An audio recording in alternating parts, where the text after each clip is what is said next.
প্যালেস্টাইনে তখন আরব সমাজ কেমন ছিল? আশ্চর্যের কোনো বিষয় নয় যে ব্রিটিশ এবং ইহুদিদের বিরুদ্ধে আরব অসন্তোষ বাড়তেই থাকে। অপরদিকে স্তরবিন্যস্ত আরব সমাজে গণতান্ত্রিক সংগঠন গড়ে তোলার কোনো উদ্যোগ বা তাগিদ ছিল না। সমাজের উচ্চ শ্রেণীর মধ্যে নেতৃত্ব ছিল কুক্ষিগত। সমাজের উচ্চ স্তরের ভূস্বামীদের সাথে নিম্ন শ্রেণীর চাষিদের সামাজিক যোগসূত্র ছিল খুবই ক্ষীণ। ভূমির খাজনা আদান প্রদানের মধ্যেই এই সম্পর্ক সীমাবদ্ধ ছিল। ইহুদিদের ভূমি মালিকানা গ্রহণ বা তাদের অর্থনৈতিক কর্মকাণ্ড থেকে আরবদের দূরে রাখার নীতিতে সবচেয়ে বেশি ক্ষতিগ্রস্ত ছিল ভূমিহীন কৃষক শ্রেণী। কৃষকদের বঞ্চনার চেতনাকে কাজে লাগিয়ে জায়নবাদের বিরুদ্ধে ঐক্যবদ্ধ অভিন্ন রাজনৈতিক মঞ্চ সৃষ্টির কোনো উদ্যোগ নেওয়া হয়নি। ব্রিটিশ ম্যান্ডেটের প্রথম দিকে 1921 সালে ব্রিটিশ, আরব ও ইহুদিদের নিয়ে একটি বিধানসভা গঠনের উদ্যোগ নেওয়া হয়েছিল। আরব নেতৃবৃন্দ এই প্রস্তাব প্রত্যাখ্যান করে। প্যালেস্টাইনে আরব নিয়ন্ত্রিত নিশ্চিত করা হয়নি বিধায় এই প্রস্তাব তারা নাকচ করেছিল। পরবর্তীকালে জুইশ এজেন্সির মতো একটি আরব এজেন্সি গঠনের প্রস্তাব করা হয়।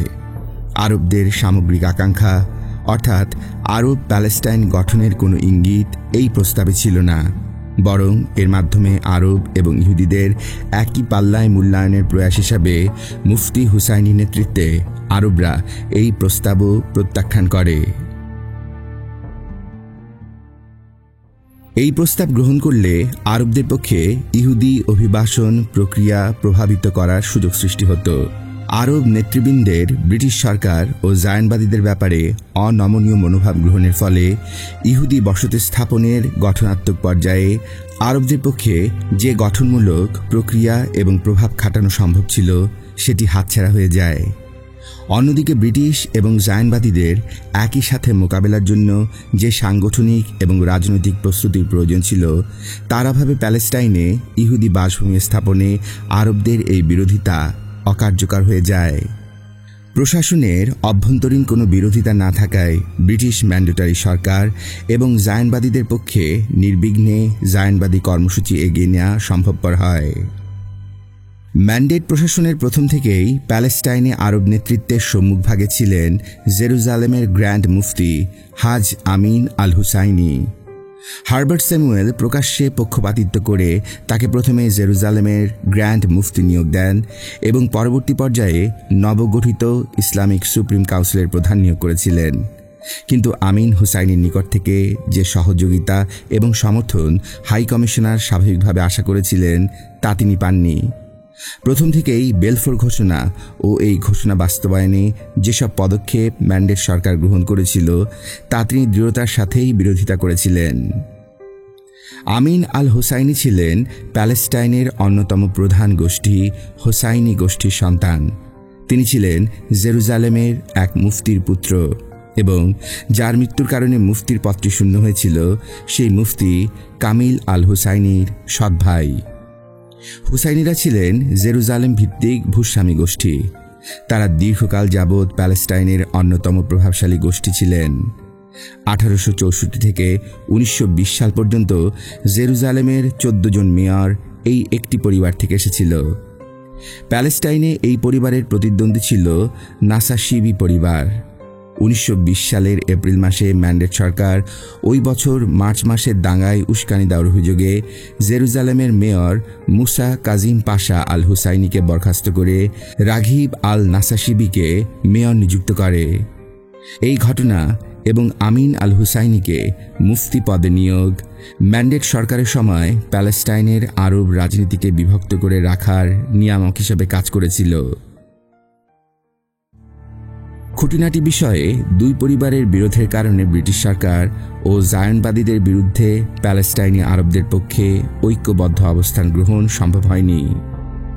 আমিন হুসাইনির নেতৃত্বে হুসাইনি পরিবার, ম্যান্ডেট সরকার এবং জায়নবাদের ঘোর বিরোধী ছিল। প্যালেস্টাইনে নিরঙ্কুশ আরব আধিপত্য প্রতিষ্ঠার চেয়ে কোনো কিছু কম হুসাইনিদের নিকট গ্রহণযোগ্য ছিল না। এ কারণে এই পরিবার সরকার ও জায়নবাদীদের সাথে সংলাপে অংশগ্রহণ অথবা কোনো প্রকার ছাড় দেওয়ার পক্ষপাতী ছিল না। নাসাশিবি পরিবার ছিল সাধারণভাবে ম্যান্ডেট সরকার এবং জায়নবাদের প্রতি সহানুভূতিশীল। সরকারের উদ্যোগে অংশগ্রহণ করা এবং আলাপ আলোচনার মাধ্যমে প্যালেস্টাইনি আরবদের স্বার্থ রক্ষার পক্ষে ছিল এই পরিবারটি। দুই গোষ্ঠীর পরস্পর বিরোধিতা এমনই অনিবার্য ছিল যে কোনো বিষয়ে একে অপরের বিরোধী অবস্থান গ্রহণই ছিল তাদের স্বাভাবিক। অভিযোগ আছে, আমিন আল হুসাইনির নেতৃত্বে প্যালেস্টাইন বিদ্রোহের সময়, যেটি ঘটেছিল 1936 থেকে 1939-এ, তখন নাসাশিবিরা আরব বিদ্রোহের বিরোধিতা করার জন্য জায়নবাদীদের নিকট আর্থিক অনুদান পেয়ে থাকতেন। 1938-এর প্রথম থেকেই নাসাশিবিগণ আরব বিদ্রোহীদের বিরুদ্ধে অভিযান চালানোর জন্য ব্রিটিশ এবং জায়নবাদীদের কাছে অর্থ পেতে থাকে। রাঘিব আল নাসাশিবি জায়নবাদী নেতা মোসে শর্টককে লিখেছিলেন যে, বিদ্রোহের বিষয়ে ব্রিটিশরা যেই নীতি গ্রহণ করুক, নাসাশিবিরা তা সমর্থন করবে। কথিত আছে যে রাঘিব আল নাসাশিবি নিজে জায়নবাদীদের কাছ থেকে 5,000 পাউন্ড পেয়েছিলেন।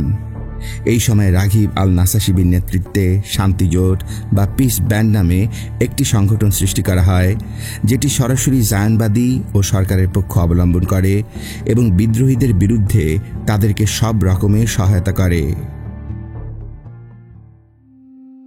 জেরুজালেমের গ্র্যান্ড মুফতির পদটি রাজনৈতিক ও গণতান্ত্রিক প্রক্রিয়ায় নির্বাচিত ছিল না, কিন্তু আমিন হুসাইনি এই পদটি ব্যবহার করে নিজেকে প্যালেস্টাইনের আরবদের একমাত্র নেতা হিসেবে প্রতিষ্ঠিত করতে বদ্ধপরিকর ছিলেন। প্যালেস্টাইনের আরব জনগোষ্ঠীকে যত সীমিতভাবেই হোক প্রশাসনের সাথে সম্পৃক্ত করার ম্যান্ডেট কর্তৃপক্ষের সকল প্রস্তাব আমিন আল হুসাইনি প্যালেস্টাইনি আরবদের অন্যান্য গোষ্ঠীর প্রতিনিধিত্বকারীদের সাথে কোনো আলাপ আলোচনা না করেই প্রত্যাখ্যান করেন। তৃণমূল ভিত্তিক সংগঠন না থাকা সত্ত্বেও আমিন আল হুসাইনির নেতৃত্বে প্যালেস্টাইনে জায়নবাদ বিরোধী কার্যক্রম পরিচালিত হতে থাকে। অতি তুচ্ছ বিষয়কে কেন্দ্র করে বিভিন্ন সময় সাম্প্রদায়িক দাঙ্গা সংগঠিত হয়, যার পেছনে কোনো সাংগঠনিক কিংবা প্রাতিষ্ঠানিক আরব নেতৃত্ব ছিল না। ইহুদিরা বিশ্বাস করে যে আল আকসা মসজিদ, যে টিলার উপর স্থাপিত, তার পশ্চিমের ভিত দেয়াল ইহুদি মহাপবিত্র মন্দিরের সবচেয়ে পবিত্র অংশ।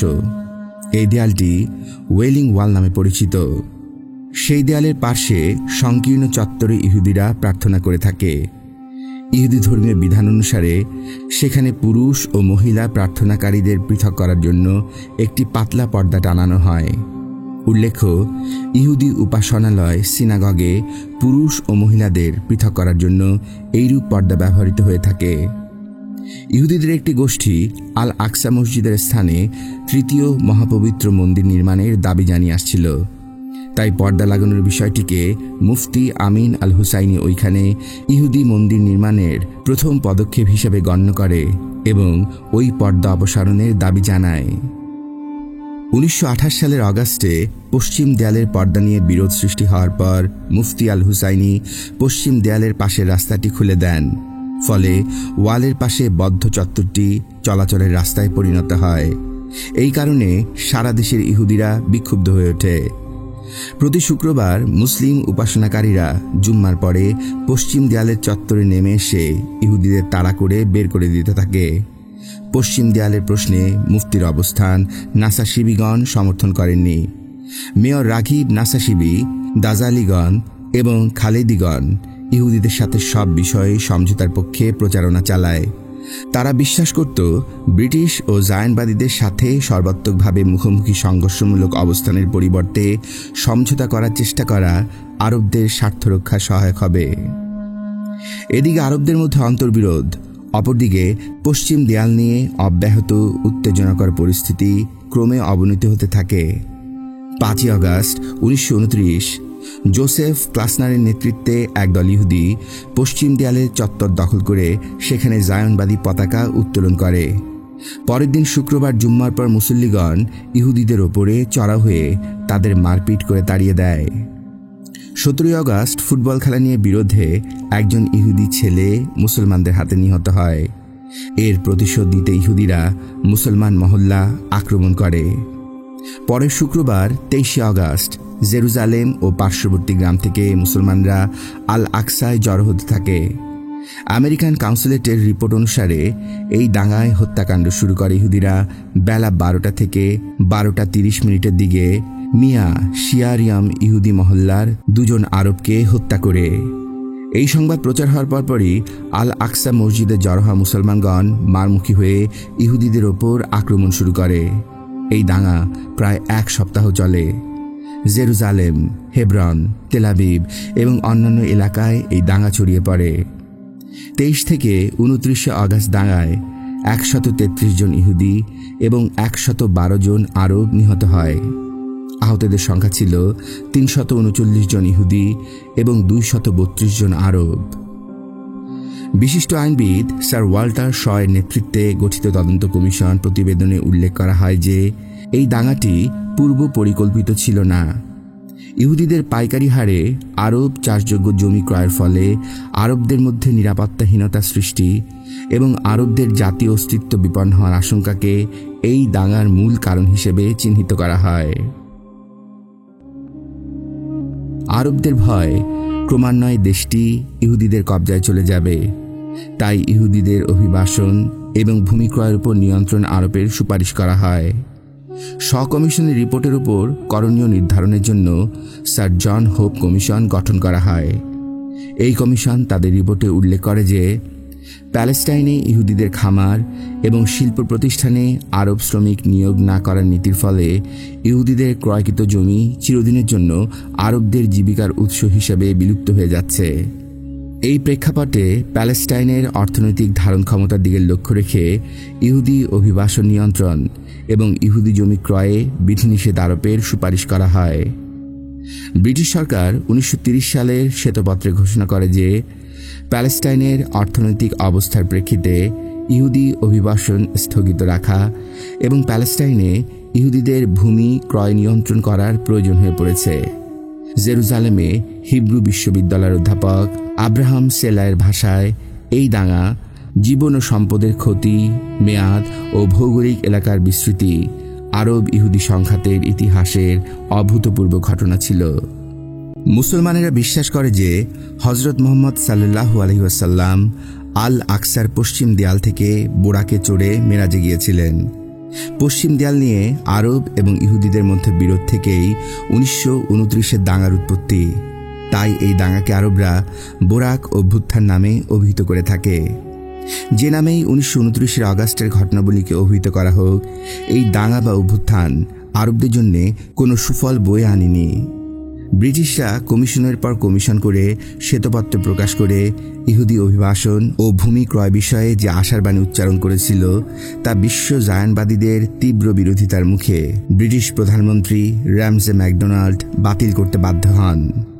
জায়নবাদী নেতা ডক্টর ওয়াইজম্যানকে 13 ফেব্রুয়ারি 1931 লেখা একটি পত্রে বেলফোর ঘোষণার প্রতি ব্রিটিশ সরকারের অঙ্গীকার পুনর্ব্যক্ত করে শ্বেতপত্রে ঘোষিত ইহুদি অভিবাসন নিয়ন্ত্রণের নীতি স্থগিত করেন। 1930 থেকে 1936 পর্যন্ত প্যালেস্টাইনে ইহুদি অভিবাসনের পরিসংখ্যান এর ফলে স্পষ্টভাবেই দেখা যায়। 1930-এ ইহুদি অভিবাসন সংখ্যা ছিল 4,944 জন। পরের বছর 1931-এ 4,075 জন। পরের বছর 1932-এ ইহুদি অভিবাসনকারী সংখ্যা 9,553 জন। 1933 সালে সংখ্যাটি দাঁড়ায় 30,327 জন। 1934 সালে 42,359 জন এবং 1936 সালে সেই সংখ্যাটি দাঁড়ায় 29,727 জন। 1930 থেকে 1936 সাল পর্যন্ত মোট ইহুদি অভিবাসনকারীর সংখ্যা দাঁড়ায় 1,82,839 জনে। এই 7 বছরে প্যালেস্টাইনে ইহুদি অভিবাসনের একটি লক্ষণীয় বৈশিষ্ট্য হল অভিবাসনকারীদের মধ্যে জার্মান ইহুদির তুলনামূলক সংখ্যাধিক্য। 1936 সালে অভিবাসনকারীদের 27% ছিল জার্মান ইহুদি। জার্মানিতে হিটলারের ইহুদি নিপীড়নের ফলে এই অবস্থাটি সৃষ্টি হয়। 1936 সালে প্যালেস্টাইনের জনসংখ্যা ছিল 13 লক্ষ। এর মধ্যে ইহুদি ছিল 3,84,000। যেখানে 1922 সালে প্যালেস্টাইনের জনসংখ্যার 13% ছিল ইহুদি, সেখানে 1936 সালে প্যালেস্টাইনের জনসংখ্যার 30%ই দাঁড়ায় ইহুদি। তেল আবিব শহরের পত্তন করেছিল নিকটবর্তী জাফা শহরের ইহুদি অধিবাসীরা 1909 সালে, এবং 1936 সালে সেই তেল আবিব শহরের লোকসংখ্যা দাঁড়ায় 1,50,000-এ। মাত্র সিকি শতাব্দীর মধ্যে তেল আবিব একটি বিশাল ইহুদি শহরে পরিণত হয়। এই ইহুদি অভিবাসনকারীদের গুণগত পার্থক্য লক্ষ্য করা যায়। জার্মান এবং মধ্য ইউরোপ থেকে আগত ইহুদিরা তুলনামূলকভাবে বিত্তশালী এবং পেশাগতভাবে দক্ষতার অধিকারী ছিল। তাদের মধ্যে জায়নবাদী আদর্শ অপেক্ষা পুঁজিবাদী প্রবণতা বেশি লক্ষণীয় ছিল।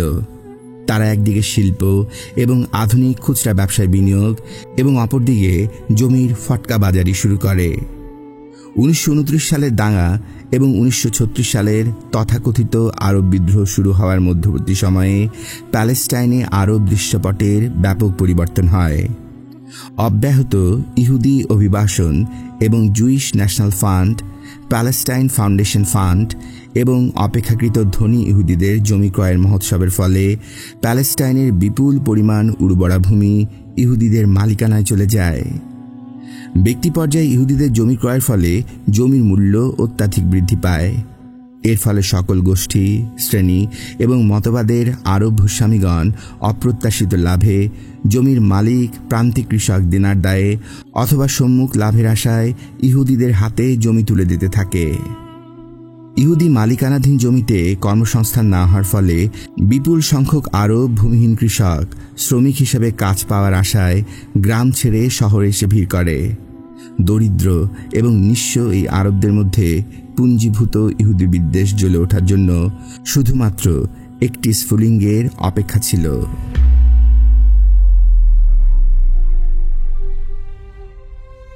প্যালেস্টাইনি আরব রাজনীতির গোষ্ঠীভিত্তিক বিভাজন সত্ত্বেও শিক্ষিত আরবদের মধ্যে ইহুদি অভিবাসন এবং জমির মালিকানা দখলের ফলে সৃষ্ট পরিস্থিতিতে এক ধরনের জাতীয় চেতনা সৃষ্টি হয়। পশ্চিম ও মধ্য ইউরোপ থেকে ইহুদিদের আগমনের হিড়িক, অভিবাসনকারীদের স্থানীয় আরবদের থেকে বিচ্ছিন্ন থেকে স্বনির্ভর একটি বসতি নির্মাণ, অর্থনৈতিক ও প্রতিরক্ষা ব্যবস্থা গড়ে তোলায় আরবদের মধ্যে তাদের নিজ আবাসভূমি থেকে উচ্ছেদ হবার আশঙ্কা জীবন্ত হয়ে দেখা দেয়।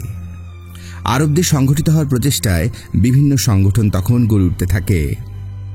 1928 সালে মিশরে ইয়ং ম্যানস মুসলিম অ্যাসোসিয়েশন নামে একটি আরব জাতীয়তাবাদী সংগঠন প্রতিষ্ঠা করা হয়। সংগঠনটি পরবর্তীকালে মুসলিম ব্রাদারহুড নামে পরিচিতি লাভ করে। এই সংগঠনের একজন প্রভাবশালী নেতা ছিলেন ইয়াজ্জাদিন আল কাসাম নামক একজন ধর্মশিক্ষক, যিনি সিরিয়ার ফরাসি কর্তৃপক্ষ কর্তৃক বিতাড়িত হয়ে হাইফায় এসে ভূমিহীন আরব কৃষক এবং শহর এলাকার বস্তিবাসী শ্রমজীবীদের ব্রিটিশ এবং জায়নবাদীদের বিরুদ্ধে সশস্ত্র সংগ্রামে সংগঠিত করা শুরু করেন। 1932 সালে কেমব্রিজে শিক্ষাপ্রাপ্ত ইয়াকুব আল ঘুসাইনি প্যালেস্টাইনে দ্য ইউথ কংগ্রেস পার্টি গঠন করেন। আল ঘুসাইনি মূলত অভিজাত আরব শ্রেণীর প্রতিনিধি হিসেবে প্যালেস্টাইনি জাতীয়তাবাদের পরিবর্তে আরব জাতীয়তাবাদের লক্ষ্য নিয়ে কাজ করতেন। তুর্কি সাম্রাজ্যের সাবেক বেসামরিক কর্মকর্তা এবং শিক্ষাবিদ ইদ্দাত দারওয়াজা 1932 সালে প্যালেস্টাইন ইন্ডিপেন্ডেন্ট পার্টি গঠন করেন।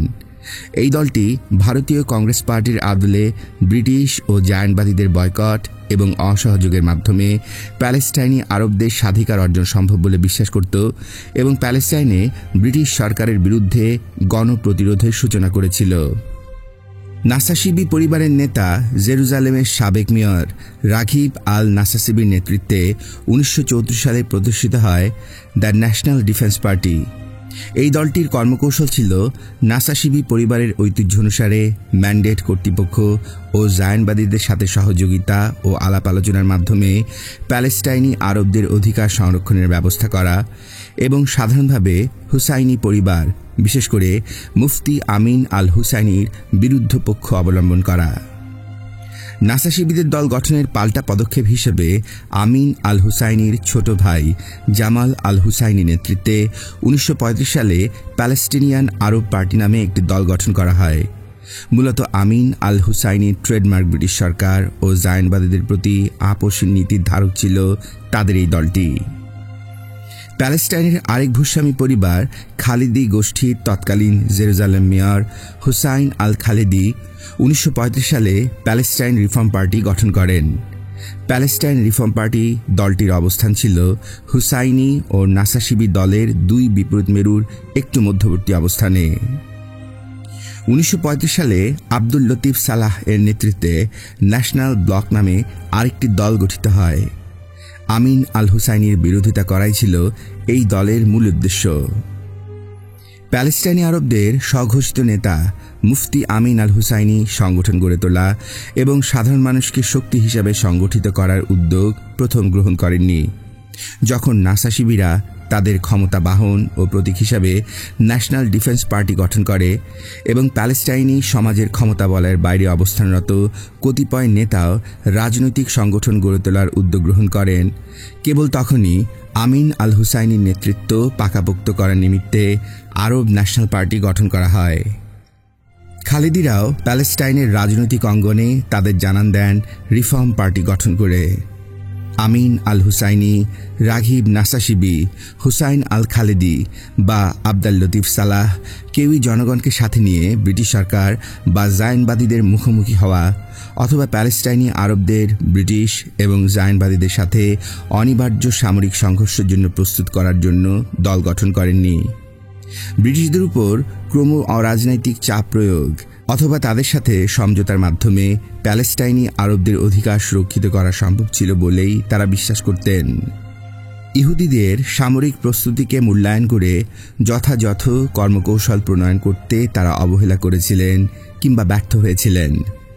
অবশ্য আরব ন্যাশনাল পার্টির অন্যতম নেতা Abdul Qadir Al Husseini organisation of holy struggle নামে একটি গোপন সামরিক সংগঠন গড়ে তুলেছিলেন, যেটা 1948 সালের আরব ইসরায়েলি যুদ্ধে গুরুত্বপূর্ণ ভূমিকা পালন করেছিল।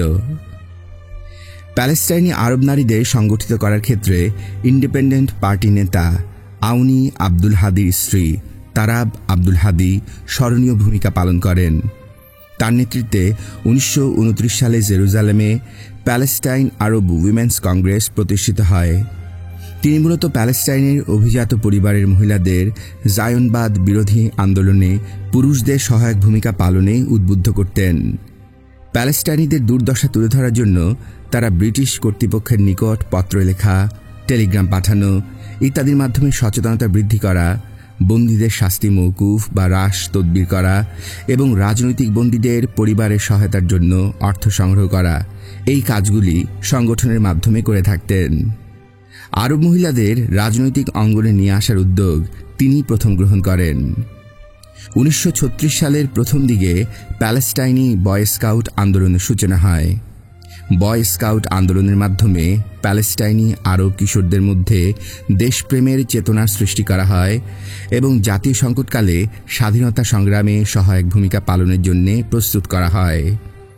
1936-1939 সালের আরব বিদ্রোহের সময় স্বাধীনতা সংগ্রামীদের মধ্যে তথ্য আদান প্রদান, সাধারণ ধর্মঘটের সময় দরিদ্র পরিবারের জন্য খাদ্য এবং রসদ পৌঁছে দেয়া, অসুস্থদের সেবাদান ইত্যাদি ক্ষেত্রে এই বয় স্কাউট গুরুত্বপূর্ণ ভূমিকা পালন করে। আরব বিদ্রোহের প্রস্তুতি পর্বে যার ভূমিকা ছিল বিশেষভাবে গুরুত্বপূর্ণ তিনি ছিলেন ইজ্জাদ্দিন আল কাসাম। তিনি সিরিয়ার লাটাকিয়ার জাবলেহ অঞ্চলে 1882 সালে জন্মগ্রহণ করেন। তিনি আল আজহার বিশ্ববিদ্যালয়ের শিক্ষা সমাপ্ত করে ইমাম এবং ধর্মীয় শিক্ষক হিসাবে কর্মজীবন শুরু করেন। প্রাথমিক পর্যায়ে তিনি ধর্মীয় অনুশাসন বা শরিয়া সমাজে প্রতিষ্ঠা করার মধ্য দিয়ে মুসলিম জাতির পুনর্জাগরণ নিহিত আছে বলে মনে করতেন। পরবর্তীকালে ফরাসিরা সিরিয়া দখল করলে তিনি জাবলেহ এলাকায় দখলদার বাহিনীর বিরুদ্ধে প্রতিরোধ যুদ্ধ শুরু করেন। ফরাসিয়া লাটাকিয়া দখল করে নেয়ার পর কাসাম তার বাহিনীসহ আলেপ্পোতে পালায়ন করেন। 1920-এর জুলাই মাসে আলেপ্পোর পতন অনিবার্য হয়ে গেলে তিনি ভুয়া পাসপোর্ট নিয়ে লেবানন হয়ে প্যালেস্টাইনের হাইফাতে আশ্রয় গ্রহণ করেন। হাইফাতে তিনি ভূমিহীন শ্রমজীবী আরবদের মাঝে কাজ শুরু করেন। তিনি হাইফার ইস্তিকলাল মসজিদের ইমাম হিসেবে কর্মরত থাকাকালে শহরের নিম্ন শ্রেণীর মানুষের জন্য নৈশ বিদ্যালয় স্থাপন করে ব্রিটিশ সরকার ও জায়নবাদীদের বিরুদ্ধে সংগ্রামে তাদের উদ্বুদ্ধ করতে থাকেন। আপার গ্যালিলির কৃষিভূমি জায়নবাদীদের মালিকানায় চলে যাওয়া এবং জায়নবাদীদের শ্রমনীতির কারণে যারা কৃষি জমি থেকে উৎখাত হয়ে বিকল্প কাজের সন্ধানে হাইফা শহরের বস্তিতে জড়ো হয়েছিলেন, তারাই প্রধানত কাসেমের অনুসারী ছিলেন। এই সময় তিনি ইয়ং ম্যান মুসলিম অ্যাসোসিয়েশন এবং ইন্ডিপেন্ডেন্ট পার্টি বা ইস্তিকলাল পার্টি গঠন করে হাইফা এলাকায় নেতৃত্ব দেন। 1929 সালে তিনি হাইফা এলাকার নিকা রেজিস্ট্রারের পদে নিয়োগ পান। এর ফলে তার পক্ষে প্রত্যন্ত গ্রামাঞ্চলে বিচারণের সুযোগ সৃষ্টি হয়। এই সুযোগ কাজে লাগিয়ে তিনি দরিদ্র চাষিদের কৃষি সমবায় সংগঠিত করতে সাহায্য করেন। গ্রামবাসীদের জায়নবাদী ও ব্রিটিশদের বিরুদ্ধে জেহাদে অংশগ্রহণের আহ্বান জানান। এই সময় তিনি দামেস্কের মুফতির কাছ থেকে ইংরেজ এবং জায়নবাদীদের বিরুদ্ধে যুদ্ধকে জিহাদ হিসাবে ঘোষণা করার ফতোয়া আদায় করেন। 1930 সালে আল কাসাম ব্ল্যাক হ্যান্ড নামক একটি জেহাদি সংগঠন প্রতিষ্ঠা করেন। এই সংগঠনের সদস্যরা প্রায়ই ইহুদি বসতি স্থাপনকারীদের ওপর আক্রমণ চালাত। এই সময় ব্ল্যাক হ্যান্ডের অপর নেতা আবু ইব্রাহিমের সাথে তার মতভেদ দেখা দেয়। আবু ইব্রাহিম তার পরামর্শ না মেনে ইহুদি বসতির ওপর সন্ত্রাসী আক্রমণ চালাতে থাকে। আল কাসাম চেয়েছিলেন যথাযথ প্রস্তুতি সম্পন্ন করেই বিদ্রোহ শুরু করা হবে, কিন্তু ভিন্ন মতাবলম্বীরা কিবুজ ইয়াগুর আক্রমণ করে 3 জন ইহুদিকে হত্যা করে। 1932 সালের প্রথম দিকে হাইফার বিচ্ছিন্ন ইহুদি বসতিতে ব্যর্থ আক্রমণ সহ কয়েকটি আরও আক্রমণ চালিয়ে উত্তরাঞ্চলের 4 জন বসতি স্থাপনকারীকে হত্যা করা হয়। 22 ডিসেম্বর 1932 নাহালের এক ইহুদি বসতঘরে বোমা মেরে এক পিতা এবং তার এক পুত্রকে হত্যা করা হয়। এইসব ঘটনার কারণে ব্রিটিশ কর্তৃপক্ষ ব্ল্যাক হ্যান্ডকে একটি সন্ত্রাসী সংগঠন হিসেবে ঘোষণা করে। 1935-এর মধ্যে আল কাসাম কয়েকশত প্রশিক্ষিত যোদ্ধা তালিকাভুক্ত করতে সক্ষম হন। তিনি প্রতি 5 জন যোদ্ধা নিয়ে একটি সেল গঠন করে তাদেরকে আগ্নেয়াস্ত্র এবং হাতবোমা দিয়ে সজ্জিত করেন। তাদেরকে ইহুদি বসতি ও ব্রিটিশ স্থাপনা, বিশেষ করে নবনির্মিত মাসুল হাইফা রেল লাইনে নাশকতার কাজে ব্যবহার করা হয়। আল কাসাম তার কর্মকাণ্ডের মাধ্যমে সাধারণ আরবদের মধ্যে ব্যাপক জনপ্রিয়তা লাভ করলেও নেতৃত্ব হারানোর ভয়ে ভীত প্রতিষ্ঠিত অভিজাত শ্রেণীর আরব নেতাদের আতঙ্কের কারণ হয়ে ওঠেন।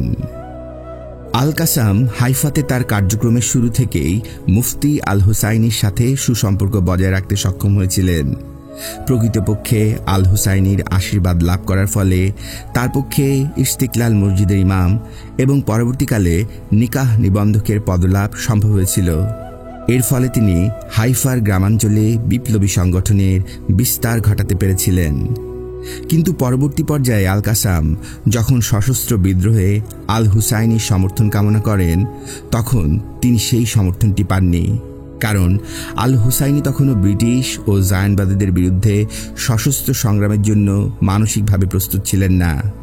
তখনও তিনি বিশ্বাস করতেন ব্রিটিশদের সাথে কূটনীতি ও নবগঠিত আরব রাষ্ট্রগুলির হস্তক্ষেপের মাধ্যমে স্বাধীন আরব প্যালেস্টাইনি রাষ্ট্র প্রতিষ্ঠা করা হয়তো সম্ভব হবে। 8 নভেম্বর 1935 আইন হার্দেতে ব্রিটিশ কনস্টেবল মোশে রোজেনফিল্ডের মৃতদেহ পাওয়া যায়। সন্দেহ করা হয় যে আল কাসামের বাহিনী এই হত্যাকাণ্ডের জন্য দায়ী ছিল। আল কাসামকে খুঁজে বের করার জন্য 400 সদস্যের এক বিশাল বাহিনী পাঠানো হয়। আল কাসাম তার 12 জন অনুসারী নিয়ে আত্মগোপন করেন। তারা জেনিন এবং নাবলুসের মধ্যবর্তী পাহাড়ি অঞ্চলে চলে যান এবং 10 দিন যাবৎ পাহাড়ি অঞ্চলের এক জায়গা থেকে আরেক জায়গায় স্থান পরিবর্তন করতে থাকেন এবং সর্বশেষে ব্রিটিশ বাহিনী শেখ জাইদ গ্রামের ইয়াবাদ গুহায় তাদের দলকে ঘিরে ফেলতে সক্ষম হয়। দীর্ঘ বন্দুকযুদ্ধের পর 20 নভেম্বর 1935-এ আল কাসাম 3 জন অনুসারী সহ নিহত হন এবং তার 5 জন অনুসারী ধরা পড়েন। আল কাসাম এবং তার অনুসারীদের ঘিরে ফেলার পর আত্মসমর্পণ না করে আল কাসাম তার অনুসারীদের শহীদ হওয়ার নির্দেশ দেন এবং শত্রুর উপর গুলিবর্ষণ শুরু করেন। দীর্ঘ সময় বন্দুকযুদ্ধের পরে যেভাবে তিনি শহীদ হন, তাতে সমগ্র প্যালেস্টাইনি জনগণ বিদ্যুৎ চকিত হন। তার বীরত্বগাথা সারা দেশকে আলোড়িত করে এবং এই ঘটনা একটি কিংবদন্তির রূপ গ্রহণ করে। হাইফায় হাজার হাজার মানুষ পুলিশের বেষ্টনী ভেঙে আল কাসামের জানাজায় যোগ দেয় এবং সেই জানাজা অনুষ্ঠান প্যালেস্টাইনি ইতিহাসে সর্ববৃহৎ জনসমাবেশে পরিণত হয়। আবদুল্লাহ সেলিফারের ভাষায় আল কাসাম ছিলেন ইসলামী সামাজিক নীতিমালায় অনুপ্রাণিত একজন ব্যক্তি, যিনি প্যালেস্টাইনি কৃষক ও বাস্তুহারাদের অবস্থা দেখে মর্মাহত হয়েছিলেন। ব্রিটিশ ম্যান্ডেটরি প্যালেস্টাইনের পরিবেশে প্রাচীন সামাজিক সমঝোতা যেভাবে পদদলিত হচ্ছিল, তাতে একজন মুসলমান হিসাবে তার নৈতিক ক্ষোভ মানবিক ধর্মীয় চেতনাকে উদ্বেলিত করেছিল। এই ক্ষোভ তার রাজনৈতিক চরম মতবাদকে উস্কে দিয়ে তাকে হাতে অস্ত্র তুলে নিতে বাধ্য করে, যা তাকে প্যালেস্টাইনের অভিজাত নেতাদের থেকে পৃথক করে দিয়েছে। ডেভিড বেন গুয়েরিন আল কাসামের মৃত্যুর 2 সপ্তাহ পরে হিস্টাদ্রুতের এক সভায় সাবধান বাণী উচ্চারণ করেছিলেন, আরবরা এই প্রথম দেখল তাদের আদর্শের জন্যে একজন প্রাণ দিল। এটি নিঃসন্দেহে আরবদের নৈতিক শক্তি যোগাবে, যা তাদের নেই। আল কাসাম তার জীবদ্দশায় বিপ্লবের সাফল্য দেখেননি, কিন্তু তার স্মৃতি 1936-1939 সালের আরব বিদ্রোহে বিদ্রোহীদের সাহস ও প্রেরণা জুগিয়েছে। আরব স্বাধীনতা সংগ্রামীরা নিজেদের আল কাসামের অনুসারী হিসেবে পরিচয় দিতে গর্ববোধ করতেন।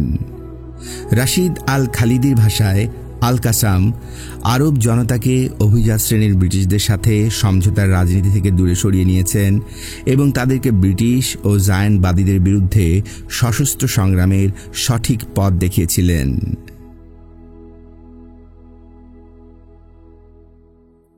আরব বিদ্রোহ 1935 সালের দিকে 2টি ঘটনায় সমগ্র প্যালেস্টাইনের পরিস্থিতি উত্তপ্ত হয়ে ওঠে এবং 1936 সালের প্রথমার্ধে সেটি গণবিদ্রোহের রূপ নেয়। প্রথমটি ঘটে অক্টোবর মাসে। হাগানার জন্য নাৎসি জার্মানি থেকে আমদানি করা বিপুল পরিমাণ অস্ত্র জাফা বন্দরে ধরা পড়ে। সিমেন্ট ঘটনা নামে পরিচিত এই ঘটনা ঘটে 16 অক্টোবর 1935-এ। তেলাবিবে যে কাতার নামক একজন ইহুদি ব্যবসায়ীর নামে বেলজিয়াম থেকে 537 ড্রাম হোয়াইট স্টার সিমেন্ট আমদানি করা হয়। ড্রামগুলি জাফা বন্দরে নামাতে গিয়ে দুর্ঘটনায় একটি ড্রাম ভেঙে গেলে ড্রাম থেকে সিমেন্টের সাথে অস্ত্র এবং গোলাবারুদ বেরিয়ে আসে। ব্রিটিশ কর্তৃপক্ষের অনুসন্ধানে 537টি ড্রামের মধ্যে 359টি ড্রামে 25টি মেশিনগান, 800টি রাইফেল এবং 4 লক্ষ রাউন্ড গুলি পাওয়া যায়। হাগানার জন্য বিদেশ থেকে অস্ত্র ও গোলাবারুদ চোরাচালান করে আনা হচ্ছে, এটা প্রায় সবারই জানা ছিল। বিশেষ করে 1929 সাল থেকে অস্ত্র ক্রয়ের জন্য হাগানা এজেন্টরা বেলজিয়াম, ফ্রান্স এবং ইতালি থেকে বাক্স পেট্রা লাগেজে অস্ত্র গোলাবারুদ প্যালেস্টাইনে পাঠাচ্ছিল। কিন্তু হাগানার জন্য অস্ত্রের চোরাচালান যে এত বিশাল আকারে হচ্ছে তা আরবরা অনুমান করতে পারেনি। প্যালেস্টাইনি আরবদের মধ্যে যে উপলব্ধি ঘটে, ইহুদিরা সামরিক শক্তি অর্জন করে প্যালেস্টাইন থেকে আরবদের বিতাড়িত করার প্রস্তুতি গ্রহণ করছে। প্যালেস্টাইনের ব্রিটিশ কর্তৃপক্ষ এই অস্ত্র চালানের প্রকৃত আমদানিকারক বা চূড়ান্ত সুবিধাভোগীদের চিহ্নিত করতে ব্যর্থ হয়। আরব পত্রপত্রিকায় এ নিয়ে তুমুল আলোড়ন সৃষ্টি হয়। এর সাথে জড়িত কাউকে গ্রেফতার করে এর রহস্য উদ্ঘাটনে ব্রিটিশ কর্তৃপক্ষের ব্যর্থতার প্রতিবাদে 26 অক্টোবর সারা দেশে সাধারণ ধর্মঘট পালিত হয়। আর দ্বিতীয় ঘটনাটি ঘটে অস্ত্র চোরাচালানের ঘটনারই ফলশ্রুতিতে। ইহুদিদের অস্ত্র চোরাচালানের বিশালত্ব প্যালেস্টাইনি আরবদের শঙ্কিত করে তোলে, বিশেষ করে যারা ইতিমধ্যে অনুধাবন করতে পেরেছিল ইহুদি ও ব্রিটিশদের বিরুদ্ধে সশস্ত্র সংগ্রাম ছাড়া প্যালেস্টাইনে আরব অধিকার সুরক্ষা সম্ভব নয়। তারা ব্রিটিশ এবং ইহুদিদের বিরুদ্ধে অবিলম্বে অস্ত্র ধারণের তাগিদ অনুভব করে। এই জরুরি তাগিদের প্রকাশ ঘটে ইজাদ্দিন আল কাসামের অনুসারীদের দ্বারা ব্রিটিশ কনস্টেবল মোসে রোজেনফিল্ডের হত্যাকাণ্ডে। ব্রিটিশ কর্তৃপক্ষ হন্যে হয়ে ইয়াজিদ্দিন আল কাসামকে খুঁজে বের করে এবং তাকে হত্যা করে। হাইফায় আল কাসামের জানাজায় পুলিশের বাধা অতিক্রম করে হাজার হাজার আরব জনতা অংশগ্রহণ করে এবং তা এই যাবৎকালের মধ্যে ব্রিটিশদের বিরুদ্ধে বৃহত্তম গণবিক্ষোভে রূপান্তরিত হয়। আরব পত্রপত্রিকায় আল কাসামকে আরবদের স্বাধীনতার জন্য প্রকৃত যোদ্ধা হিসেবে সম্মানিত করা হয়। এই মৃত্যুতে সারা প্যালেস্টাইনি আরবদের মধ্যে তড়িৎ গতিতে বিদ্রোহের মনোভাব সৃষ্টি হয়েছিল। প্যালেস্টাইনি বিভিন্ন শহর এবং গ্রামে স্বতঃস্ফূর্তভাবে আল কাসামের আদর্শে উদ্দীপ্ত সংগঠন গড়ে উঠতে থাকে। প্যালেস্টাইনি আরব নেতৃবৃন্দ, যারা প্যালেস্টাইনি আরব রাজনীতিকে মূলত গোষ্ঠীদ্বন্দ্বে পরিণত করেছিলেন, তারা গণজাগরণের চাপে সাময়িকভাবে হলেও গোষ্ঠীদ্বন্দ্বের ঊর্ধ্বে উঠে জাতীয় ঐক্য স্থাপনের উদ্যোগে বাধ্য হন। প্যালেস্টাইনি আরবের মধ্যে ব্যাপক অস্থিরতা সৃষ্টির সবচেয়ে বড় কারণ ছিল 1933 হতে 1936 সাল পর্যন্ত এই 4 বছরে প্যালেস্টাইনে ইহুদি অভিবাসনকারীদের সংখ্যা ব্যাপক হারে বৃদ্ধি পাওয়া। এই 4 বছরে 1,64,000-এরও বেশি ইহুদি প্যালেস্টাইনে অভিবাসন করে। 1931 সালে প্যালেস্টাইনের ইহুদির জনসংখ্যা ছিল 1,75,000। 1936 সালে সংখ্যা দ্বিগুণেরও বেশি হয়ে দাঁড়ায় 3,70,000। মূলত গ্রামাঞ্চলে আরবদের জমি ক্রয় করে এই বিপুল সংখ্যক অভিবাসনকারীদের জন্য কৃষিভিত্তিক বসতি স্থাপন করা হয়। ইহুদিদের নিকট আরব জমি হস্তান্তরের কিছু কিছু সরকারি বিধিনিষেধ থাকা সত্ত্বেও ক্রেতা ও বিক্রেতার কারসাজিতে বিপুল পরিমাণ আরব কৃষিজমি ইহুদিদের আয়ত্তে চলে যায়। ফলে ভূমিহীন আরব কৃষকগণ তাদের জীবন ধারণের একমাত্র উৎস কৃষিভূমি হতে উৎখাত হয়ে কর্মসংস্থানের আশায় স্রোতের মতো শহরাঞ্চলে জড়ো হতে থাকে। প্রকৃত অর্থেই সর্বহারা এই আরবগণের অসন্তোষ 1936 সালে বারুদের মতো বিস্ফোরিত হয়। প্যালেস্টাইনে আরব অভ্যুত্থান কবে ও কখন শুরু হয়েছিল সেটি নিশ্চিত করে বলা মুশকিল। জাফায় অস্ত্র আটক ও আল কাসামের হত্যাকাণ্ডের পর প্রায় প্রতিদিনই প্যালেস্টাইনের কোথাও না কোথাও রাজনৈতিক সহিংস ঘটনা ঘটছিল। 9 এপ্রিল 1936-এ সারা দেশব্যাপী আরব সাধারণ ধর্মঘট পালন করা হয়। 15 এপ্রিল তারিখে সম্ভবত কাসামের অনুসারীগণ নাবলুস থেকে তুলকারগামী একটি ট্রাক বহরে আক্রমণ চালিয়ে একজন ইহুদি ট্রাক চালককে হত্যা করে এবং অপরজনকে আহত করে। পরবর্তী পর্যায়ে আহত ট্রাক চালকের মৃত্যু হয়। 16 এপ্রিল ইহুদি সন্ত্রাসী বাহিনী ইরগুন 2 জন ঘুমন্ত আরব শ্রমিককে হত্যা করে। 19-22 এপ্রিলের মধ্যে জাফা তেলাবিবের দাঙ্গায় 16 জন ইহুদি এবং 5 জন আরব নিহত হয়। এরপর থেকে অক্টোবর পর্যন্ত আরব সাধারণ ধর্মঘট এবং বিদ্রোহ চলতেই থাকে। এপ্রিলের প্রথম দিকে ধর্মঘট ও সাধারণ ধর্মঘট সংগঠিত হয়েছিল সাধারণ শ্রমিক শ্রেণীর মানুষের উদ্যোগে গঠিত স্থানীয় কমিটির নেতৃত্বে। 19 এপ্রিল ধর্মঘট শুরু হওয়ার সময় নাবলুসে আরব ন্যাশনাল কমিটি গঠিত হয় এবং পর্যায়ক্রমে বিভিন্ন শহর এবং বৃহৎ গ্রামগুলিতে এই কমিটিকে গঠন করা হয়। দেশব্যাপী সাধারণ মানুষের এই আন্দোলনের নেতৃত্ব গ্রহণ এবং সমন্বয় সাধনের উদ্দেশ্যে 21 এপ্রিল তারিখে 5টি বৃহৎ রাজনৈতিক দল একযোগে 22 এপ্রিল দেশব্যাপী সাধারণ ধর্মঘটের আহ্বান করে। 25 এপ্রিল জেরুজালেমে গ্র্যান্ড মুফতি আমিন আল হুসাইনির নেতৃত্বে আরব হাইয়ার কমিটি নামে একটি জাতীয় কমিটি গঠন করা হয়। এই কমিটিতে প্যালেস্টাইনি আরব সকল গোষ্ঠীর নেতৃত্ব ছিল, এমনকি নাসাসাবি গোষ্ঠী, যারা রাজনীতি ক্ষেত্রে হুসাইনিদের ঘোর প্রতিদ্বন্দ্বী ছিল, সেই গোষ্ঠী প্রধান রাঘিব আল নাসাসিবিও এই কমিটিতে অন্তর্ভুক্ত হয়েছিলেন। ইহুদিদের অভিবাসন সম্পূর্ণরূপে বন্ধ করা, আরব মালিকানার জমি ইহুদিদের নিকট হস্তান্তর বন্ধ করা এবং স্বাধীন জাতীয় সরকার গঠনের দাবিতে অনির্দিষ্টকালের জন্য সাধারণ ধর্মঘট আহ্বান করা হয়। স্থির লক্ষ্য ও দৃঢ় সংকল্প নিয়ে লাগাতার সাধারণ ধর্মঘট এবং রাজনৈতিক দর কষাকষির দক্ষতা ঔপনিবেশিক সরকারের বিরুদ্ধে কতটা সাফল্য লাভ করতে পারে তার নজির এই অঞ্চলের দেশগুলিতে ইতোমধ্যে স্থাপিত হয়েছিল। সিরিয়াতে 20 জানুয়ারি থেকে 6 মার্চ 1936 পর্যন্ত লাগাতার ধর্মঘটের ফলে সিরিয়ার জাতীয় আন্দোলন ফরাসি সরকারের বিরুদ্ধে অভূতপূর্ব সাফল্য অর্জন করেছিল। ফরাসি ঔপনিবেশিক সরকার আন্দোলন দমনের জন্য কঠোর ব্যবস্থা গ্রহণ করেছিল ঠিকই, কিন্তু 2 মার্চ সিরিয়ার স্বাধীনতা নিয়ে আলোচনার উদ্দেশ্যে একটি সিরীয় প্রতিনিধি দলকে প্যারিসে যাওয়ার আমন্ত্রণ জানাতে তারা বাধ্য হয়েছিল। Franco Syrian treaty of independence স্বাক্ষরের মাধ্যমে এই আলোচনার সফল পরিসমাপ্তি ঘটেছিল।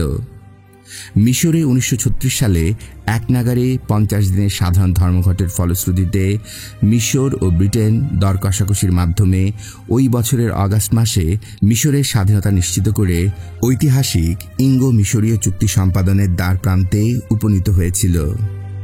1931 সালে অনুরূপ সাধারণ ধর্মঘট এবং আন্দোলনের ফলে ব্রিটিশ ম্যান্ডেট সরকার ইরাকের স্বাধীনতা স্বীকার করতে বাধ্য হয়েছিল এবং 1932 সালে ইরাক স্বাধীন রাষ্ট্র হিসাবে লিগ অফ নেশনসের সদস্যপদ লাভ করেছিল। প্যালেস্টাইনের নিকটতম প্রতিবেশী রাষ্ট্রে সাধারণ ধর্মঘটের মাধ্যমে অর্জিত স্বাধীনতার চিত্র প্যালেস্টাইনি আরবদেরও একই পন্থায় স্বাধীনতা অর্জনে অনুপ্রাণিত করেছিল। কিন্তু সিরিয়া, ইরাক এবং মিশরের পরিস্থিতি এবং প্যালেস্টাইনের বাস্তবতার মৌলিক পার্থক্য ছিল কিছু। ওই দেশগুলোর জাতীয় আন্দোলন সাধারণভাবে ওই দেশগুলোর সমগ্র জনসাধারণের ইচ্ছার বহিঃপ্রকাশ ছিল। ওই দেশগুলোর অভ্যন্তরীণ কোনো গোষ্ঠী সক্রিয়ভাবে ঔপনিবেশিক শক্তির সাথে প্রকাশ্য সহযোগিতা করেনি। কিন্তু প্যালেস্টাইনের অবস্থা ছিল সম্পূর্ণ ভিন্ন। 1936 সালে ইহুদিগণ ওই দেশের জনসংখ্যার 1/3 ছিল না, বরং অর্থনৈতিক, প্রশাসনিক এবং সামরিকভাবে সুসংগঠিত একটি শক্তিতে পরিণত হয়েছিল, যাদের উদ্দেশ্য ছিল যে কোনো মূল্যে প্যালেস্টাইনি আরবদের জাতিগত অস্তিত্বকে অস্বীকার করা এবং যে কোনো আকারে এই জাতীয় সত্তার প্রকাশকে প্রতিহত এবং পরাজিত করা। তাই প্যালেস্টাইনি আরবগণ শুধু ঔপনিবেশিক শক্তি ব্রিটিশ ম্যান্ডেট সরকারের সশস্ত্র বিরোধিতার সম্মুখীন ছিল না, ইহুদিদের সশস্ত্র বিরোধিতারও মুখোমুখি হয়েছিল। এছাড়া প্যালেস্টাইনি আরবদের স্বাধীনতা সংগ্রামের এই ক্রান্তিলগ্নেও প্যালেস্টাইনি আরব নেতৃত্ব তাদের গোষ্ঠীদ্বন্দ্বের ঊর্ধ্বে উঠতে পারেনি। নাসাশিবি গোষ্ঠী 1936-1939 আরব বিদ্রোহে সাধারণভাবে ব্রিটিশ ও জায়নবাদীদের পক্ষ অবলম্বন করেছিল। অসংগঠিত, বিভক্ত এবং সামরিকভাবে অপ্রস্তুত প্যালেস্টাইনি আরব জাতীয়তাবাদী আন্দোলনকে ব্রিটিশ সরকার ইহুদিদের সক্রিয় সহযোগিতায় চূড়ান্তভাবে পরাজিত করতে সক্ষম হয়েছিল। সাধারণ ধর্মঘট শুরু হওয়ার প্রায় 1 মাস পর আরব হায়ার কমিটি সরকারের কর প্রদান বন্ধের আহ্বান জানায়। সাধারণ ধর্মঘট চলাকালে ব্রিটিশ সরকার আরব বিদ্রোহের কারণ নিরূপণ এবং আরব অসন্তোষ প্রশমনের উপায় সুপারিশ করার জন্য 18 মে 1936-এ ব্রিটিশ রাজনীতিবিদ আর্ল পিলের নেতৃত্বে একটি রাজকীয় কমিশন গঠনের ঘোষণা দেয়। সৌদি আরব, ইরাক, সিরিয়া, ট্রান্স জর্ডানের শাসকদের মধ্যস্থতায় আরব হায়ার কমিটি সাধারণ ধর্মঘট ও অসহযোগ 11 অক্টোবর 1936 প্রত্যাহার করার পর নভেম্বর মাসে পিল কমিশন প্যালেস্টাইনে কাজ শুরু করে এবং জুলাই 1937 কমিশন রিপোর্ট পেশ করে। পিল কমিশনের কার্যপরিধিতে প্যালেস্টাইনে আরব এবং ইহুদিদের সমপাল্লায় বিবেচনা করার কারণে আরব হায়ার কমিটি কমিশন বয়কটের ঘোষণা দেয়। তবে আরব রাষ্ট্রপ্রধানদের হস্তক্ষেপে আরব হায়ার কমিটির প্রধান আমিন হুসাইনি কমিশনের সামনে সাক্ষ্য দিতে রাজি হন এবং কমিটির অন্য একজন সদস্য রাঘিব আল নাসাশিবি কমিশনের সাথে যোগাযোগ রক্ষা করেন। ইহুদিগণ কমিটিকে সার্বিক সহযোগিতা দেয়।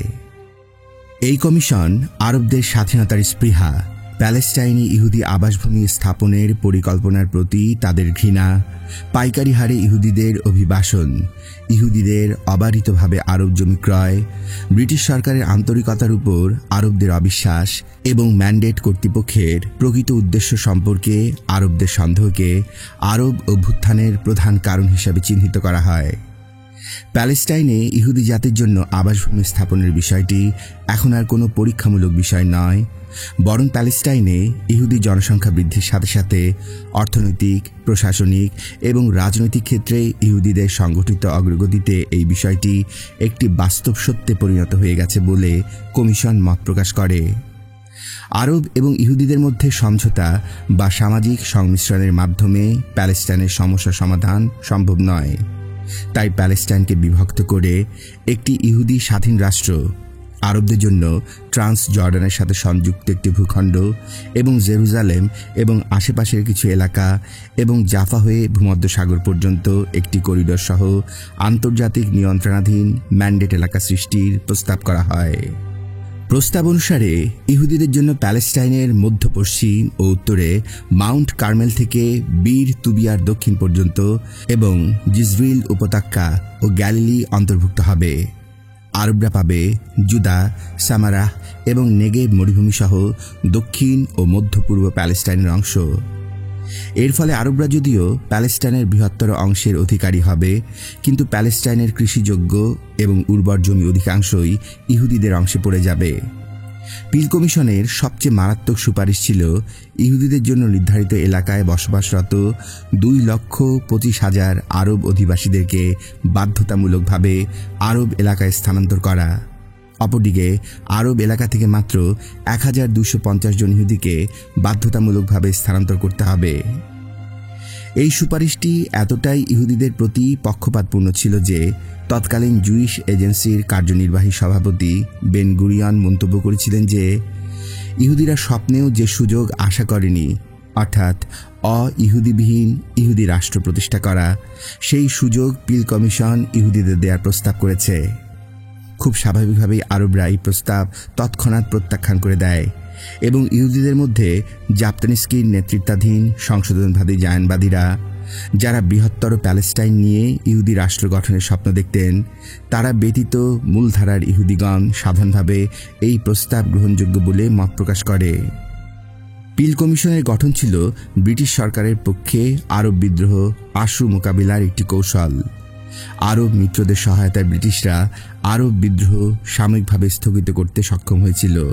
পিল কমিশনের সেই কার্যকালে প্যালেস্টাইনে মোটামুটি একটি শান্ত অবস্থা বিরাজ করছিল। পিল কমিশনের রিপোর্ট প্রকাশের পর আরব বিক্ষোভ পুনরায় স্ফুরিত হয়। সহিংস বিদ্রোহ শুরু হয় 1937 সালের শেষের দিকে। বিদ্রোহের প্রকাশ ঘটেছিল ইহুদি বসতির উপর আক্রমণ, ইহুদি এবং ব্রিটিশ অর্থনৈতিক সম্পদ এবং স্থাপনার উপর আক্রমণে, মাসুল থেকে হাইফা পর্যন্ত নবনির্মিত তেলের পাইপলাইন এবং রেল যোগাযোগ ব্যবস্থা, যেটি ছিল বিদ্রোহীদের আক্রমণের প্রধান লক্ষ্যবস্তু। 26 অক্টোবর 1937 গ্যালিলির জেলা কমিশনার লুইস অ্যান্ড্রুসের হত্যাকাণ্ডে আরব বিদ্রোহের দ্বিতীয় ও অধিকতর সহিংস অধ্যায়ের সূচনা হয়। ব্রিটিশ পুলিশ, ব্রিটিশ সামরিক বাহিনী, ইহুদি স্থাপনাদি ও ইহুদি কৃষি খামার বিদ্রোহীদের চোরাগুপ্তা হামলার শিকার হয়েছিল। এবার ব্রিটিশ কর্তৃপক্ষ আরব আন্দোলনকারীদের বিরুদ্ধে চরম নির্যাতনমূলক ব্যবস্থা গ্রহণ করে। 1 অক্টোবর আরব হায়ার কমিটিকে নিষিদ্ধ ঘোষণা করে এবং কমিটির সদস্যগণকে গ্রেফতার করে রোডেশিয়া ও সেসলিজ দ্বীপে নির্বাসনে পাঠায়। আমির হুসাইনি হারাম শরীফ আশ্রয় গ্রহণ করেন এবং এক পর্যায়ে লেবাননে পালিয়ে যান। ব্রিটিশরা এই পর্যায়ের বিদ্রোহ দমন করেছিল অত্যন্ত কঠোর এবং নিষ্ঠুরভাবে। ব্রিটিশরা আরব যোদ্ধা, আরব গ্রাম এবং শহরের আরব মহল্লার বিরুদ্ধে সামরিক অভিযান চালায়। এ পর্যন্ত আরব বিদ্রোহের নেতৃত্বে ছিল প্যালেস্টাইনের ভূস্বামীদের প্রতিনিধিত্বকারী গোষ্ঠী প্রধানরা। দ্বিতীয় পর্যায়ের বিদ্রোহের নেতৃত্বে চলে যায় গ্রাম পর্যায়ের সাধারণ মানুষের মধ্যে। এই বিদ্রোহের নেতৃত্বে ছিল কৃষক এবং শ্রমিক শ্রেণী। বিদ্রোহের চিহ্নিত এবং স্বীকৃত কোনো কেন্দ্রীয় নেতৃত্ব ছিল না। স্বতঃস্ফূর্ত বিদ্রোহে বিভিন্ন এলাকায় স্থানীয় নেতৃত্ব সৃষ্টি হয়েছিল, যাদের কোনো পূর্ব পরিচিতিও ছিল না। হিলেল কোয়েন রচিত army of shadows, Palestine collaboration with Zionism গ্রন্থে 1936 থেকে 1939 আরব বিদ্রোহে 282 জন বিদ্রোহী নেতার পরিচয় উল্লেখ করা হয়। এর মধ্যে ফাউজি আল কৈকজিকে যুদ্ধক্ষেত্রের সবচেয়ে গুরুত্বপূর্ণ নেতা বলে উল্লেখ করা হয়েছে। অন্যান্যদের মধ্যে অধিকাংশই যুদ্ধক্ষেত্রে মৃত্যুবরণ করেছেন। ফাউজি আল কোয়াকজি, তিনি ছিলেন আরব বিদ্রোহের সবচেয়ে বিখ্যাত কমান্ডার। 1890 সালে তিনি বৈরুতে জন্মগ্রহণ করেন। তিনি 1912 সালে কনস্ট্যান্টিনোপলের তুর্কি মিলিটারি একাডেমির স্নাতক ছিলেন। প্রথম মহাযুদ্ধে তিনি তুরস্কের পক্ষে যুদ্ধ করেন।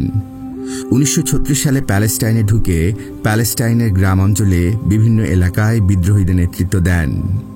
আরেকজন আব্দুল খালিক। নাজারাত এলাকায় আব্দুল খালিককে নিয়োগ করেছিলেন ফাউজি আল কোয়াকজি। তিনি অত্যন্ত দক্ষ এবং সফল কৃষক নেতা ছিলেন। তিনি নাজারাত এলাকায় ব্রিটিশ এবং ইহুদিদের প্রচুর জানমালের ক্ষতি করেছিলেন। শত্রুপক্ষের নিকট তিনি একজন ভয়ঙ্কর যোদ্ধা হিসেবে পরিচিতি পান। 1938 সালের 2 অক্টোবরে একটি গুরুত্বপূর্ণ যুদ্ধে ব্রিটিশরা তাকে ফাঁদে ফেলে। সহযোগীদের নিয়ে বেরিয়ে যাওয়ার সময় তিনি নিহত হন। এরকম আরও আরব যোদ্ধা ছিলেন ইউসুফ সাইদ আবু দুররা, আব্দুল হামিদ আলহাজ মুহাম্মদ, আব্দুল রাজ্জাক, মোহাম্মদ রানান এবং ফকির আব্দুল হামিদ সহ আরও অনেকে। এদের অন্য প্রান্তে ছিল শান্তি বাহিনী রূপে নাসা শিবির নেতৃত্ব। নাসা শিবিরা বিদ্রোহ শুরু হওয়ার পর নিজেদের আরব হাইয়ার কমিটি থেকে দূরে সরিয়ে নেয়। নাসা শিবিরদের অনুগত কৃষকদের নিয়ে বিদ্রোহীদের বিরুদ্ধে লড়াইয়ের জন্য ব্রিটিশ ও জায়নবাদীদের সহায়তায় শান্তি বাহিনী গঠিত করা হয়।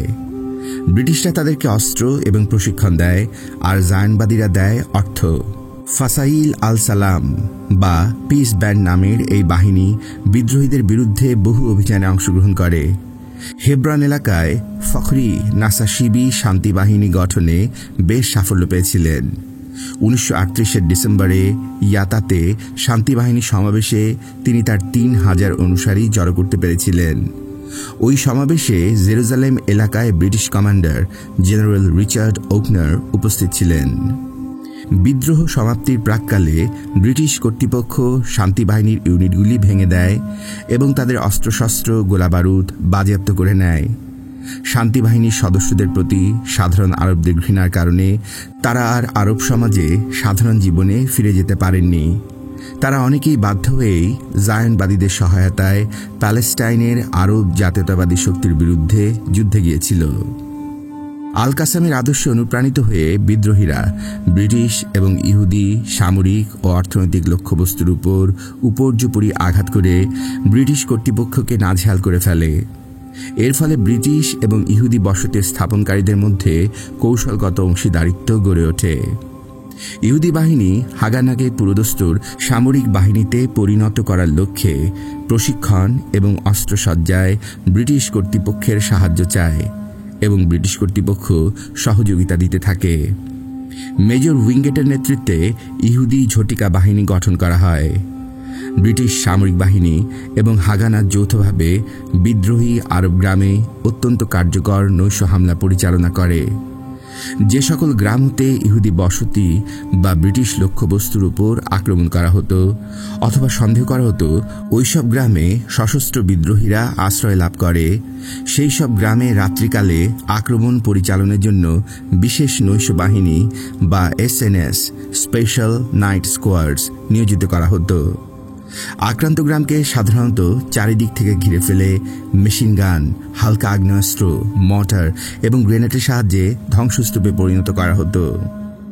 এই অভিযানে হতাহত কয়জন হলো অথবা কতজন গৃহহীন হলো সেই বিষয়ে কারো বিশেষ কোনো দায়বদ্ধতা ছিল না। এই আক্রমণ থেকে নারী, পুরুষ, শিশু, বৃদ্ধ যারা জীবন নিয়ে বেঁচেছিল তাদেরকে দিনের পর দিন ক্যাম্পে আটকে রেখে প্রত্যেকের পরিচয় নিশ্চিত করে সন্দেহভাজনদের বন্দি শিবিরে পাঠিয়ে অন্যদের গ্রামের ধ্বংসস্তূপে আবার জীবন গড়ার জন্য পাঠিয়ে দেয়া হতো। যেখানে বিদ্রোহীরা আক্রমণ ঘটাত তার আশেপাশের গ্রামের সকলকে পাইকারি হারে দৈহিক শাস্তি দেয়া হতো এবং জরিমানা করা হতো। দেশের বেসামরিক প্রশাসনকে সামরিক বাহিনীর অধীনস্থ করে বিদ্রোহী ও বিদ্রোহীদের প্রতি সহানুভূতিশীল বলে যাদের সন্দেহ করা হতো তাদের সামরিক আদালতে সংক্ষিপ্ত বিচারের মাধ্যমে মৃত্যুদণ্ডসহ কঠোর শাস্তি দেয়া হয়। আরবদের যৌথ শাস্তি প্রদানের একটি প্রধান মাধ্যম ছিল ঘর, বাড়ি এবং সম্পদ ধ্বংস করা। প্রায় সম্পূর্ণ গ্রাম ধ্বংস করে দেয়া হতো অথবা বেছে বেছে গ্রামের বড় বড় বাড়িগুলি ধ্বংসস্তূপে পরিণত করা হতো। 16 জুন 1936 জাফা শহরের রাস্তা প্রশস্ত করার অজুহাতে উচ্চ বিস্ফোরক দিয়ে জাফার পুরনো এলাকার 240টি ভবন ধ্বংস করে 6000 মানুষকে গৃহহীন করা হয়েছিল।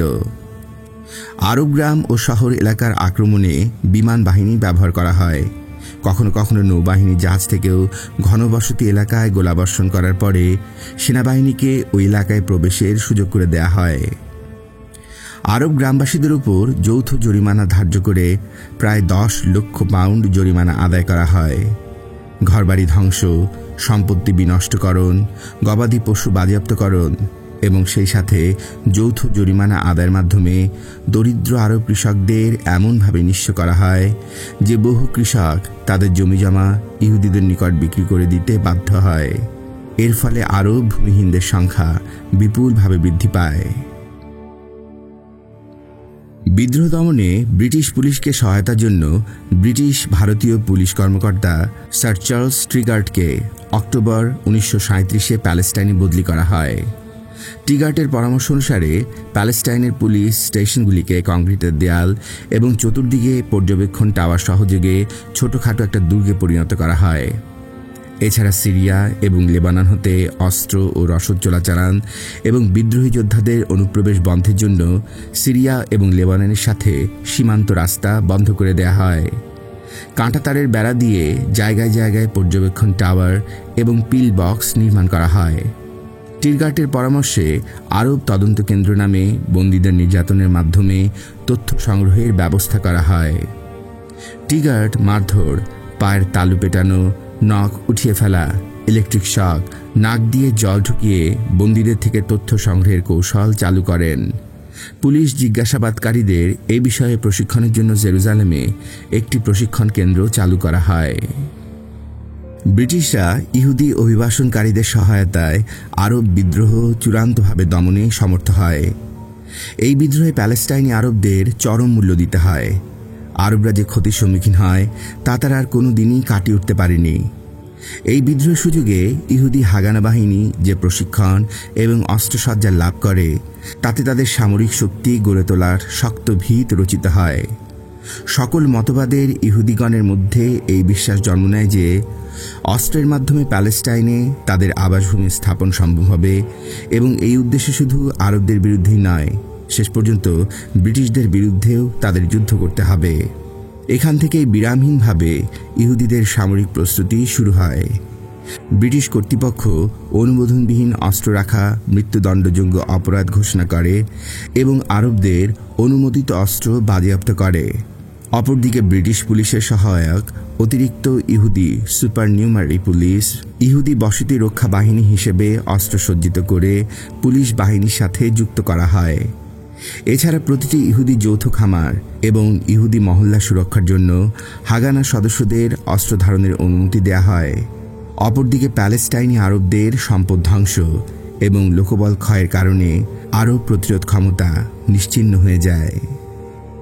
প্রায় 50,000 ব্রিটিশ নিয়মিত সেনা, বিমান ও নৌবাহিনীর সদস্য, পুলিশ সদস্য, 12,000 ঝটিকা বাহিনীর সদস্য এবং 15,000 হাগানা সেনা এবং 5,000 ব্রিটিশ এবং ইহুদি অনিয়মিত বাহিনী সক্রিয় যুদ্ধপ্রয়াস সত্ত্বেও আরব বিদ্রোহ দমনে 3টি বছর 1936 থেকে 1939 এই সময় লেগেছিল।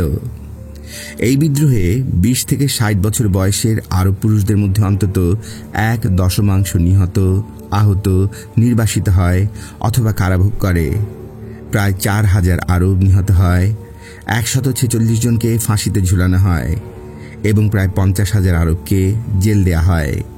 5,000 বাড়িঘর ধ্বংস হয়, 150 জন ব্রিটিশ এবং প্রায় 500 ইহুদি এই বিদ্রোহে নিহত হয়।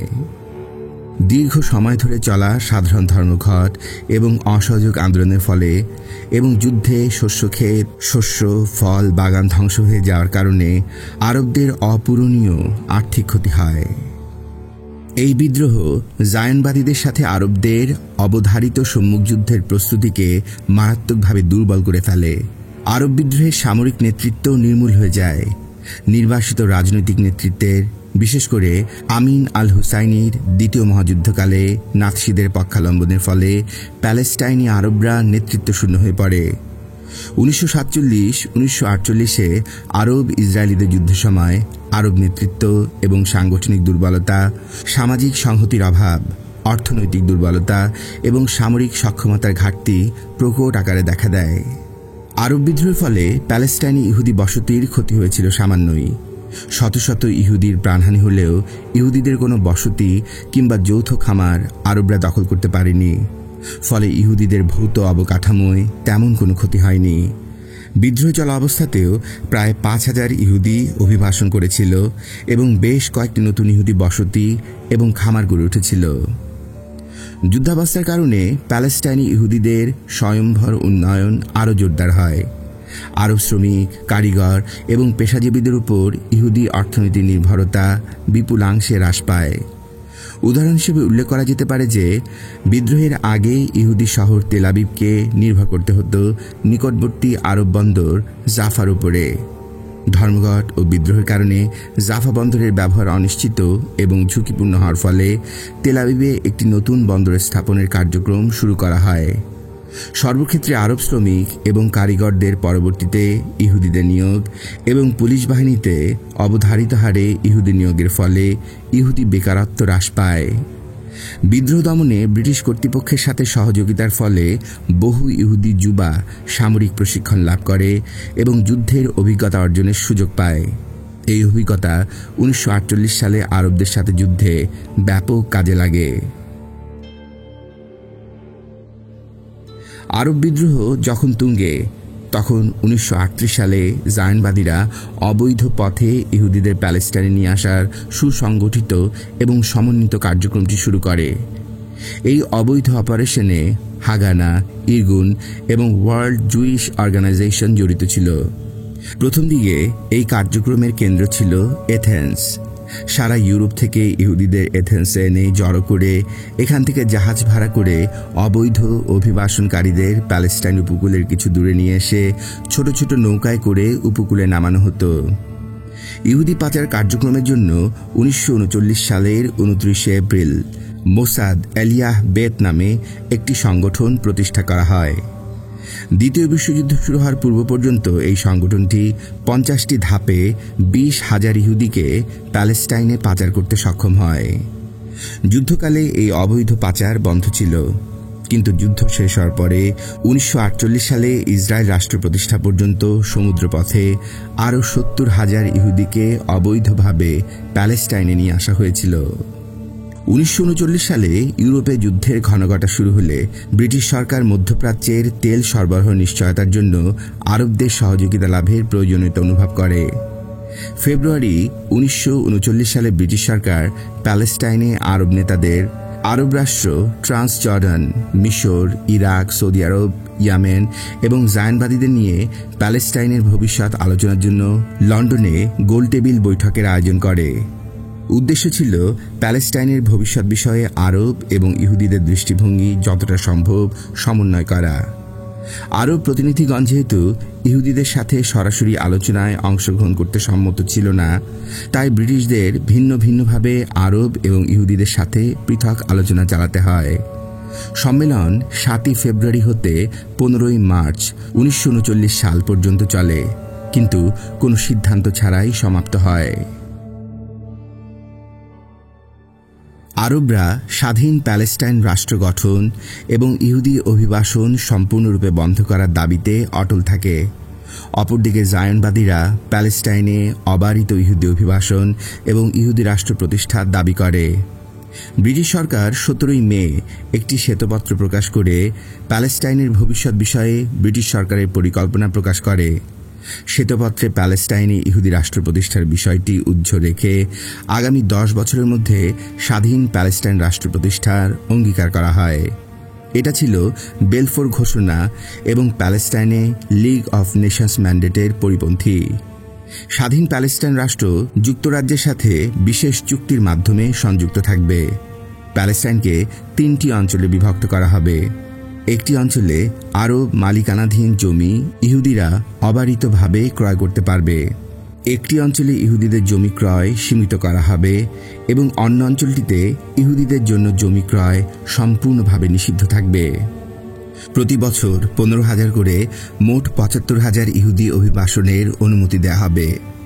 এরপর শুধু আরব সম্মতি নিয়ে ইহুদি অভিবাসনের অনুমতি দেওয়া যাবে, অন্যথায় অভিবাসন সম্পূর্ণরূপে বন্ধ থাকবে। জায়নবাদীরা এই ঘোষণার তীব্র বিরোধিতা করে। এই ঘোষণার মাধ্যমে ব্রিটেন কার্যত 1917 সালের বেলফোর ঘোষণার দায়বদ্ধতা থেকে নিজেদেরকে সম্পূর্ণভাবে মুক্ত করে নেয়। তৎকালীন বিশ্ব রাজনীতির বাস্তবতাই ব্রিটেনকে এই পদক্ষেপ গ্রহণে বাধ্য করে।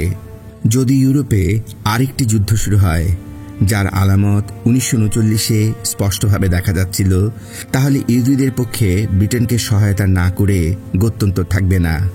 অপরদিকে আরবদের সত্যিকার অর্থেই দুই পক্ষের মধ্যে কোন পক্ষকে সমর্থন করবে সে বিষয়ে তাদের সিদ্ধান্ত গ্রহণের স্বাধীনতা এবং সুযোগ ছিল। তাই চেম্বারলেন সরকার আরবদের পক্ষে সিদ্ধান্ত গ্রহণ করেন। ব্রিটিশ প্রধানমন্ত্রী নেভিল চেম্বারলেন সিদ্ধান্ত নিয়েছিলেন, if we must offend one side, let us offend the Jews rather than the Arabs. অর্থাৎ, যদি আমাদের এক পক্ষকে অসন্তুষ্ট করতেই হয়, তাহলে আসুন আমরা আরবদের পরিবর্তে ইহুদিদের অসন্তুষ্ট করি। স্পষ্টতই এই ঘোষণা আরবদের পক্ষে যাওয়া সত্ত্বেও নির্বাসিত আরব নেতা আমিন হুসাইনি এই ঘোষণাকে প্রত্যাখ্যান করে এই কারণে যে এই ঘোষণায় অবিলম্বে আরবদের স্বাধীনতা এবং ইহুদি অভিবাসন সম্পূর্ণরূপে বন্ধের অঙ্গীকার ব্যক্ত করা হয়নি। বলা হয়ে থাকে, বিংশ শতাব্দীতে এটাই ছিল প্যালেস্টাইনি আরবদের জন্য সর্বোত্তম প্রস্তাব। ইতোপূর্বে অথবা পরে কখনোই প্যালেস্টাইনি আরবদের আকাঙ্ক্ষা পূরণের এত কাছাকাছি প্রস্তাব কোনো বৃহৎ শক্তি বা আন্তর্জাতিক সংস্থার কাছ থেকে পাওয়া যায়নি। তৎকালীন বিশ্ব ভূ রাজনীতির বাস্তবতা এবং আরবদের বাস্তব অবস্থার অনুধাবনের ব্যর্থ আরব নেতৃত্ব এই সুযোগ গ্রহণ করে ব্রিটিশদের সাথে সর্বাত্মক সহযোগিতায় ঝাঁপিয়ে পড়লে প্যালেস্টাইনের ইতিহাস হয়তো আজকে ভিন্ন খাতে প্রবাহিত হওয়ার সম্ভাবনা ছিল। ব্রিটিশদের সাথে আরবদের এই আলোচনা যখন ব্যর্থ হয় 1939-এ, তখন ঘনিয়ে আসতে থাকে দ্বিতীয় বিশ্বযুদ্ধ।